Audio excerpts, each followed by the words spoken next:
Welcome to Close Read. I'm an evil record label executive. I love experimental cinema. You're telling me I cannot enjoy a movie and feel superior about it? What is this, heaven? Have I died and gone to heaven? Am I a dead? Are there worms eating my eyeballs right now because I was struck by a falling air conditioner? My spirit ascends to the paradisical afterlife where for eternity I will be bathed in pleasures in exchange for my fealty to an unloving God and his narcissistic son? Look, my favorite experimental film director is James Benning. He makes some really beautiful sort of non-narrative films that eschew traditional qualities of filmmaking. They often lack actors, dialogue, scenes. And he's really made some like masterpieces like 11 by 14, Ruhr, Deseret. They're gorgeous, thought-provoking films. I have to acknowledge the thought most provoked by James Benning's work is, does James Benning know he's funny? Because a lot of his films literally just sound like a snarky guy making a snide joke about experimental film. Like he's got this one film called 13 Lakes. It's just 13 shots of lakes. It's just these long shots of different lakes, and they're different lakes. They're not the same lake, certainly. I'll acknowledge there's 13 of them, but he's got a movie called 10 Skies. I'll tell you what's in that movie, 10 Skies. And that's funny. He must know he's funny, right? He's got a movie called RR, 2 hours of trains entering frame, crossing, exiting frame. Which, insert autism joke here. But like, on its face, that's ridiculous. That's completely ridiculous.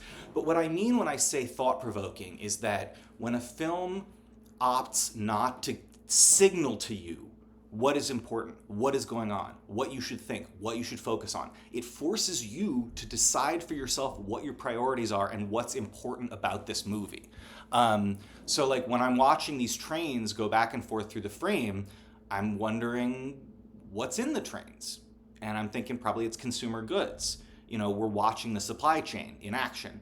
And then I was thinking, as the trains pass through all these different geographical locations, these different climates, that the climate is really important to the supply chain.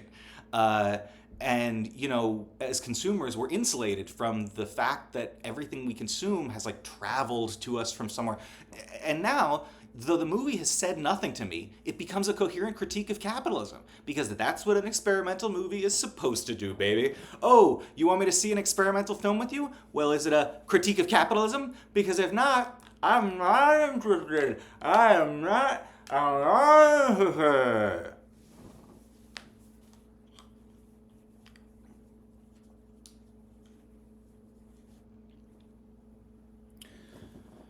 In honor of James Benning, I made up some silly experimental films of my own. The first is called Charcuterie.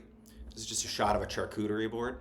And then hands start coming in and taking items from the charcuterie board. And at first it's like a steady rate of items being taken. And then the hands sort of slow and fewer items are being taken from the charcuterie. And the food begins to sort of wilt in the room. And then at the end, someone throws away the remaining items. It's a critique of capitalism. My second idea is called Smoker. It's just a shot of a guy. He smokes an entire pack of cigarettes one by one. And he lights each cigarette with $100 bill, a flaming $100 bill. And then when he's done smoking the pack of cigarettes, he lays a golden egg. Capitalism. And then my last idea, this is something I'm really excited about. It's a movie called Frogs That Look Like Rocks.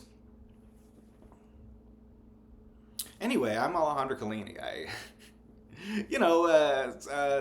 Fascism, it's bad.